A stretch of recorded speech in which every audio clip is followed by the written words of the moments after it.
I mean, after the first quarter of the season, honestly, I was pretty happy with how my predictions were going, but these last couple of weeks have been, well, kind of rough. Because for the second week in a row, all I could manage was 8-6. And that was due because the Falcons and Giants got their first wins of the season, while the Minnesota Vikings are, well, pretty much done. Meanwhile, on the other end of things, the undefeated Packers decisively won the first quarter before deciding to stop playing and getting completely blown out by Tom Brady and his Buccaneers. Meanwhile, the Patriots managed to lose to the Broncos because they don't want to catch up too quickly to the stumbling Bills team within the division. Meanwhile, fortunately for the Seahawks, the Rams and 49ers beat up on each other on Sunday night, with a reeling 49ers team coming off of two pretty bad losses, managed to beat a Rams team that was looking impressively good to this point in the season, but still has yet to beat a team outside of the NFC East. Unfortunately for the Seahawks, though, the other team in the division and the team that they'll be playing this week in the Cardinals had no trouble handling a Cowboys team that seemed more interested in the Cardinals having the ball than scoring points themselves. But I guess in the end, 8-6 is still a winning record, so at least I got more right than I did wrong. But I definitely would still like to turn things around and get a few more wins with my predictions in Week 7.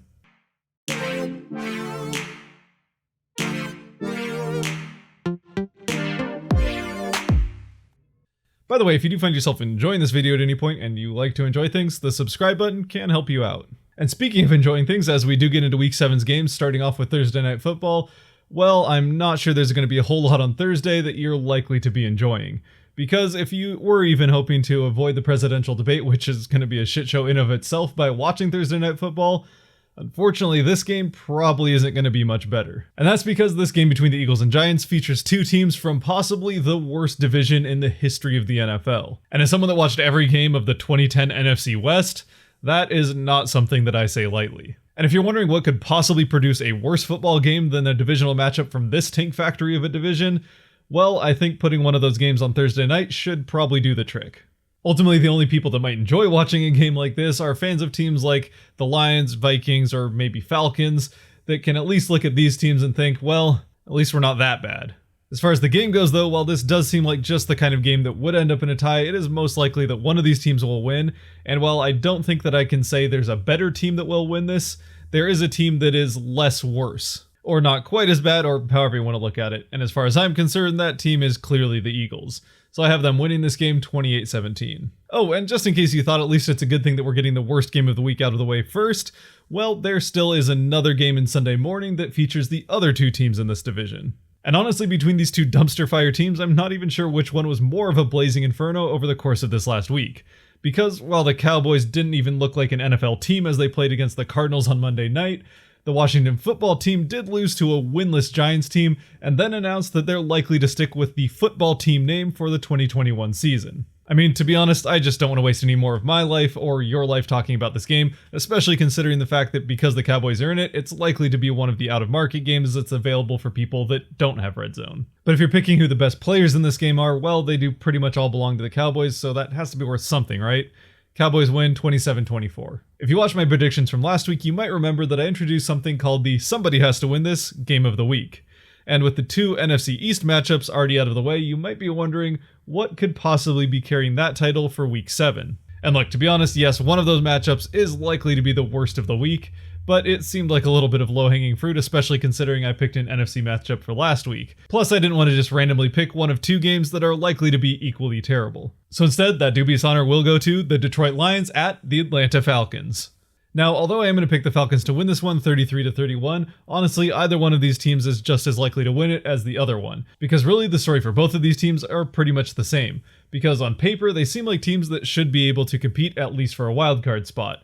But it seems like every year, or at least the last couple of years anyway, they seem to just get in their own way, so even though they are underperforming, it just isn't really all that surprising. At least for the Lions, though, the silver lining on this season so far is that they're not the worst or even most disappointing team in their own division, and with the Vikings on their bye week, that won't change regardless of the outcome of this game. With Cleveland going to Cincinnati, the Bengals did actually put up a pretty good fight against one of the league's better defenses, and Burrow continues to look pretty impressive in his rookie year. But even with that said, and even in spite of the fact that the Browns put up what was, well, a pretty classically Browns performance against the Steelers last week, I still do think that the Browns are clearly the better team here and should be able to handle the Bengals. I have them winning 31-20. Now, the upside that typically accompanies a week with as many truly terrible matchups as this week has is the fact that there are also some very, very good matchups. And possibly the best matchup of this week is the Pittsburgh Steelers versus the Tennessee Titans. Now, this was supposed to be a matchup of undefeated 3-0 teams a couple of weeks ago, but because of the Titans' issues with COVID, that game had to get delayed until this week. But it seems like this matchup has gotten even better as both of these teams have managed to remain undefeated and are now both at 5-0 coming into this week, and are 2 of the 3 undefeated teams as we enter week 7. And within this matchup, while both the Titans defense and Steelers offense are very good units that have even shown signs of greatness here and there, the big matchup here for me is going to be that Titans offense versus that Steelers defense.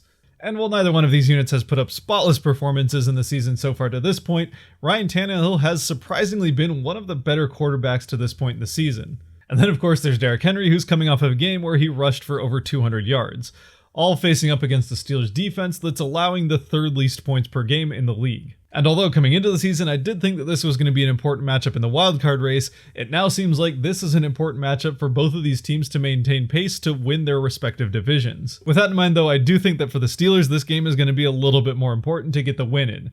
Because for the Titans, all they really have to do, or should have to do, is maintain some of their momentum in order to come out on top at the end of the season in the AFC South.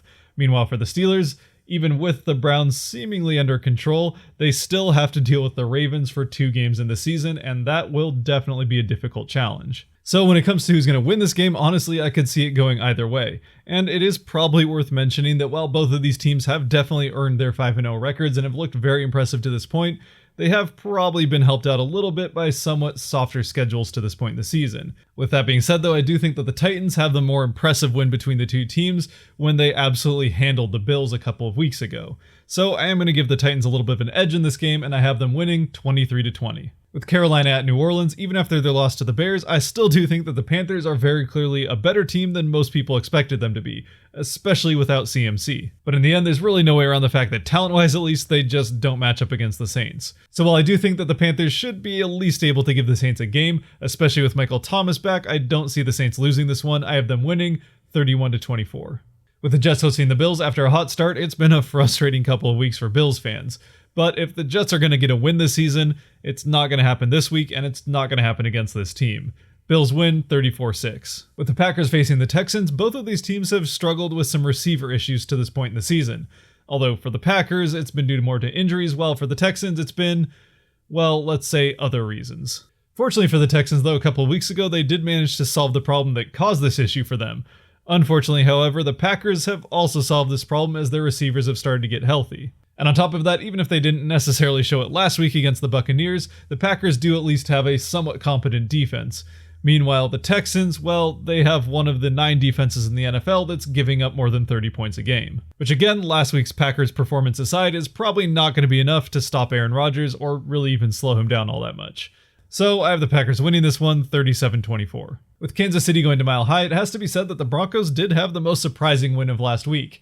Meanwhile, the Chiefs have shown that there is some vulnerabilities with this team after especially losing to the Raiders, even in spite of the fact that they did manage to handle another one of the AFC's better teams in the Bills. But even with that said, while it might mean that it's not impossible for the Broncos to win this game, it is pretty unlikely. I have the Chiefs winning this one 30-13. Up next is the first of the 2 yearly NFC West Bird Bowls, with the Seahawks going to Arizona. And even if it was against Dallas and clearly the worst defense in the NFL, Arizona's performance on Monday night definitely has me a little bit nervous considering what the Seahawks defense has been able to do so far this year. And especially with Kyler Murray's mobility, that receiving core, and the fact that there's no guarantee that Jamal Adams is ready to play for this game, there's definitely a lot of reason to think that this might be a pretty high scoring game. And no, even in spite of the fact that to this point in the season, the Cardinals' defense has given up among the fewest points in the NFL, I don't necessarily think that that's true to the nature of this defense. Although Budda Baker, who played his college ball in Seattle, might be one of the best safeties in the NFL, this defense is definitely not as good as the numbers that they've put up so far.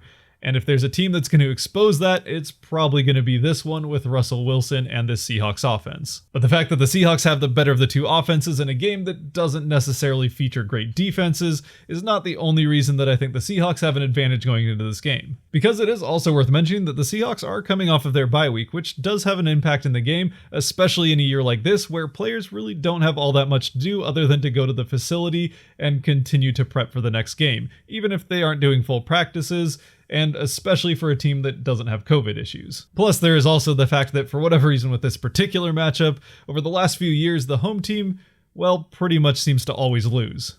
In the end, I'm going to pick the Seahawks to win this game 37-31. And once again, while I do expect that my heart rate will be significantly elevated when it comes to the last drive of this game, mostly I'm just hoping that the Seahawks can get out of Arizona without losing another defensive player for the remainder of their career. Or at least their Seahawks career anyway, as Earl Thomas and Richard Sherman did manage to recover and come back to play for other teams. With San Francisco going to New England, this could be a pretty interesting game, mostly for the fact that both of these teams have shown that they definitely have potential to be at least in maybe that second tier in their respective conferences, but they have also shown that they have the ability to lose to teams that they really should be able to beat fairly easily. So really, ultimately, this game probably just comes down to which version of each team ends up showing up. But I am going to give the edge to the New England Patriots, mostly because the San Francisco 49ers do have to deal with that West Coast to East Coast trip. So I have the Patriots winning 23-20. With the Jaguars going to LA to face the Chargers in what will still be an empty stadium because California still believes that COVID is a real thing, this game is still likely to be one of the games that suffers the least from lost gate revenue. But when it comes to the game itself, only one of these teams has really shown any signs of life past week 1. And while I still do think that the Jaguars' struggles have a lot more to do with the team than they do with Gardner Minshew, he hasn't necessarily looked like the Gardner Minshew we saw last year, and there is some threats that he could end up getting benched if he doesn't perform well. So although I do have the Chargers winning this game 31-20, I do hope that Minshew can at least show enough to keep his job because I do really like watching Minshew play in the few times that you get to watch the Jaguars. Or have to watch the Jaguars, depending on how you look at it. As we get to Sunday Night Football, we have a matchup of two teams that are named after pirates, without using the name Pirates. And while both of these teams have had pretty up and down seasons, with admittedly more good moments than bad moments, if there's one thing that we know for sure about this game, it's that the broadcast is going to feature a whole lot of John Gruden. Unfortunately though, while I do think that Gruden will get plenty of screen time, I don't think that he's going to be in a particularly mood for most of that time. Because while I still don't necessarily know what to think of the Las Vegas Raiders, as they have shown that they can be a very good team, but also can be the team we expected them to be, I do pretty much at this point expect the Buccaneers to be, at least on offense, a very good team. And they did show last week against the Packers that that defense is pretty strong in and of its own right. So I am going to end up picking the Tampa Bay Buccaneers to win this one 30-23. And finally, that brings us to Monday Night Football with what I think should be a very good game, in spite of the fact that the odds makers have the Rams winning this game by 6 points. And while even I do have to admit that in spite of their 5-1 record, due in large part to their, again, pretty easy schedule to this point in the season, I'm not sure that I'm fully bought into the Bears as a team as a whole. I am definitely bought into this Bears defense. But again, the Rams have also had a fairly easy schedule to this point. And while the Bears have only given up a max of 26 points, the Rams have given up 30 or more twice so far to this point in the season. So if you're going to ask me which defense I believe in more, I'm going to have to pick the Bears, even in spite of the fact that the Rams definitely have the best single player. The Bears can match that with Khalil Mack. Now, the biggest place of concern if you're a Bears fan, and probably a large part of the reason for that bigger spread in favor of the Rams, is the fact that the Bears' offense has not been all that great to this point. Meanwhile, the Rams' offense and Goff have shown some flashes of what they had a couple of seasons ago, and have also shown that they're at least able to adapt even without a top-tier running back. But as I've said before, the key for this Rams offense to be able to function the way that they want to, and honestly the way that they need to in order to win games, is to be able to keep the opposing defense away from Jared Goff, which I'm just not sure that they're going to be able to do at a consistent enough rate against this Bears defense. So I would expect this to be a pretty low-scoring game, especially by this year's standards, and I do actually have the Bears winning this one 20-17. Alright, that will bring me to the end of my Week 7 picks, so as always, if you did make it to this point in the video, thank you very much for watching. If you like this video, let me know by hitting that like button down below. If you even enjoyed it possibly, the subscribe button is still down there. I would love to hear what your picks or thoughts on Week 7 are down in the comments section below, or just tell me how wrong I am after the games have happened.